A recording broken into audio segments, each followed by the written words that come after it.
मैंने तो सोच लिया मैं बड़े होकर डॉक्टर बनूंगा।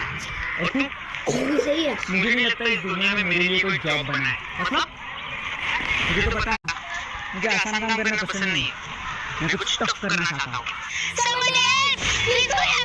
लगता है किसका तो एक्सीडेंट होगा। चल चल चल कौन होगा क्या हो गया इनको क्या पता। रागिनी क्या हो गया पता नहीं, बेहोश होके गिर गए। कोई तो जल्दी साइंस टीचर को बुलाओ। Science teacher look what happened please check. मुझे लगता है इनको आता है और मैं तो साइंस वाले की टीचर हूं ना। ओह शिट लेकिन साइंस के टीचर का एक्सीडेंट है। ओह शिट अभी ये कौन बताएगा। लगता है मुझे ही कुछ करना होगा। ए क्या कर रहा है ओंकार? पागल है क्या? टीचर करने वाला है? पागल हो गया क्या? ओंकार, डॉक्टर इज कमिंग, डोंट